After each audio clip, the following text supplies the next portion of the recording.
Hey viewers, good morning. Welcome to my random day in my life. രാവിലെ എണീറ്റതും ഇമ്മ ചായയൊക്കെ കൊണ്ടുവന്നു. എണീക്കാൻ കുറച്ച് ലേറ്റ് ആയതുകൊണ്ട് അപ്പോൾ തന്നെ നമ്മൾ ഫുഡും കഴിച്ച് ഒരു 11 മണിയായപ്പോൾ വീണ്ടും ചായ കുടിച്ചു. ചായ ഒരു വീക്ക്നെസ്സാണ്. അത് കഴിഞ്ഞ് നമ്മൾ ഡാൻസ് പ്രാക്ടീസിന് പോയി. കുഞ്ഞിപ്പൻ്റെ കല്യാണം പ്രമാണിച്ച് നമ്മൾ ചെറിയൊരു ഡാൻസ് കളിക്കുന്നുണ്ട്, അതിൻ്റെ പ്രാക്ടീസിലാണ്. ആക്ച്വലി ഒരു ഡേ ഇൻ മൈ ലൈഫ് ചെയ്യാനുള്ള പ്ലാനിങ്ങിൽ എടുത്ത വീഡിയോസൊന്നുമല്ല. ഡിസംബർ 12 ഞാൻ എടുത്ത കുറച്ച് ക്ലിപ്സാണ്. പക്ഷേ suddenly scrolling my gallery I thought ഒരു ഡേ ഇൻ മൈ ലൈഫ് ചെയ്യാനുള്ളൊരു സ്കോപ്പൊക്കെ വീഡിയോനകത്ത് ഉണ്ട് എന്ന്. ബിക്കോസ് ആ ഒരു ദിവസം തന്ന എൻ്റെ ഒരു കാര്യങ്ങൾ ഞാൻ വീഡിയോ എടുത്തിട്ടുണ്ടായിരുന്നു, വേറൊരു പർപ്പസിന് വേണ്ടിയാണ്. ബട്ട് ഓക്കെ, കുറച്ച് നേരം കളിക്കുമ്പോഴേക്കും വീണ്ടും വിശന്നു, എന്താണെന്നറിയില്ല. പിന്നെ വീട്ടിൽ പോയി ഉച്ചത്തെ ഫുഡൊക്കെ കഴിച്ച് കുറച്ച് നേരം റെസ്റ്റ് എടുത്ത് നമ്മൾ വീണ്ടും പ്രാക്ടീസിനായി വന്നു. നമ്മുടെ അവിടെ ഒരു കളം പറയുന്നൊരു സ്ഥലമുണ്ട്, അവിടെയാണ് നമ്മൾ പ്രാക്ടീസ് ചെയ്യുന്നത്. ഓൾമോസ്റ്റ് എല്ലാ പ്രോഗ്രാമും നമ്മുടെ അവിടെ വെച്ചിട്ടായിരിക്കും. അവിടെ ഒരു ഫ്ലവർ കണ്ടപ്പോൾ ഞാൻ ജസ്റ്റ് അതൊന്ന് വലിച്ചിട്ട് അതിൻ്റെ ഭംഗി ആസ്വദിച്ചുകൊണ്ടിരിക്കുകയായിരുന്നു. അപ്പോഴേക്കും ഈവനിങ് ആയി. നമ്മൾ പ്രാക്ടീസ് ചെയ്യുന്ന അവിടെ തന്നെ ചായയൊക്കെ കുടിച്ച് സ്നാക്സൊക്കെ കഴിച്ച് ഒരു മിനി ഷോപ്പിങ്ങിനായിട്ട് കൊല്ലങ്കോട് പോവാണ്. അത്തൊക്കെ ഒരു ഷർട്ട് എടുക്കണം, ഒരു ഫ്രെയിം വർക്കിൻ്റെ കാര്യങ്ങൾ ചെയ്യണം. അവിടുന്ന് കുറച്ച് എനിക്കും ഡ്രസ്സുകളൊക്കെ നോക്കി വീട്ടിൽ നിന്ന് തന്നെ വന്നു. പിന്നെ നമ്മൾ പിന്നെയും വീണ്ടും ഫുഡ് കഴിച്ചു. അപ്പോഴേക്കും ബർത്ത്ഡേക്കുള്ള ആൾക്കാരൊക്കെ എത്തി. എല്ലാവരും കൂടി സംസാരിച്ചിട്ടിരിക്കുകയാണ്. ഇതാണ് നമ്മുടെ അപ്കമിങ് ബ്രൈഡ് കുഞ്ഞിപ്പെണ്ണ്. ഇനിയുള്ള വീഡിയോസിൽ ആളായിരിക്കും താരം. എന്താ ശരി. അതവിടെ ഇരിക്കുന്നതാണ് എൻ്റെ താത്ത എന്തോ ആധികാരികമായിട്ട് എന്തോ കാര്യത്തിനെ കുറിച്ച് സംസാരിക്കുകയാണ്. ഇവരെല്ലാവരും വളരെ ഗൗരവത്തോടു കൂടി അത് കേട്ടുകൊണ്ടിരിക്കുകയാണ്. അതിൻ്റെ ഇടയ്ക്കാണ് എൻ്റെ ഒരു വീഡിയോ ഷൂട്ട്. എല്ലാവരുടെയും മുഖത്തും പുച്ഛം മാത്രം. ഞാൻ ക്യാമറയും കൊണ്ട് അടുത്ത് പോയപ്പോൾ എല്ലാവരും ഒരു ഫോർമാലിറ്റിക്ക് ക്യാമറ നോക്കി ചിരിക്കുന്നൊക്കെ ഉണ്ടായിരുന്നു, ആർട്ടിഫിഷ്യൽ ചിരി.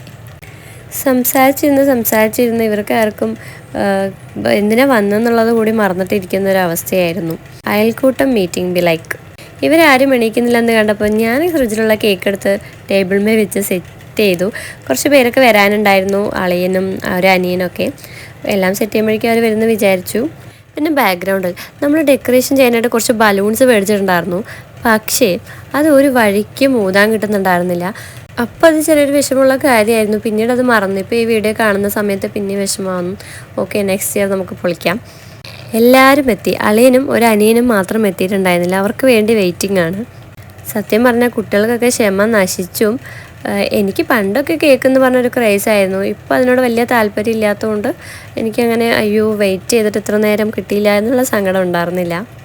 ഹെന്നു കേക്ക് എടുത്ത് പോവാതിരിക്കാനായിട്ട് കുഞ്ചത്ത് അവളെ പിടിച്ച് നിർത്തിയിരിക്കുകയായിരുന്നു. അവൾക്ക് കട്ട് ചെയ്യണം എന്നൊക്കെ പറഞ്ഞ് അവൾ പറയുന്നുണ്ട്. അസോ പിന്നെയും മെച്ചൂർഡാണ്. എല്ലാവരും വെയിറ്റ് ചെയ്തുകൊണ്ടിരിക്കുകയാണ്. ഇതാ ഒരാളെത്തി, ആളെ വന്ന് കാര്യമായിട്ട് സംസാരിക്കുന്നുണ്ട്. ഫൈനലി നമ്മൾ കേക്ക് കട്ട് ചെയ്തു. അസ്വയും ഹെന്നും ഈ ഒരു നിമിഷത്തിനായി കാത്തിരിക്കുകയായിരുന്നു.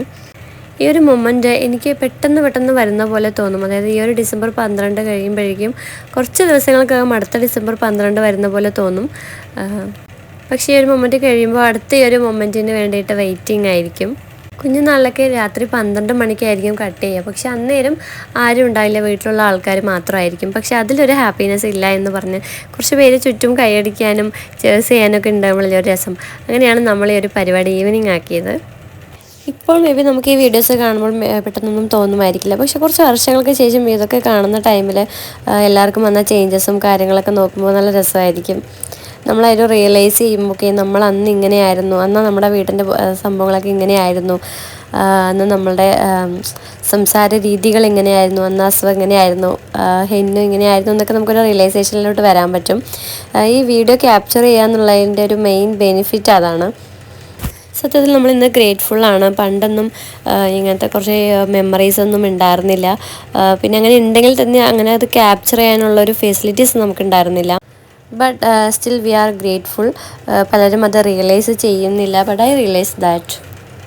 എല്ലാവർക്കും കേക്കൊക്കെ കൊടുത്ത് വലിയൊരു പീസ് കേക്ക് ഞാനും എടുത്തു. ഫുള്ളായി ഞാൻ കഴിച്ചില്ല.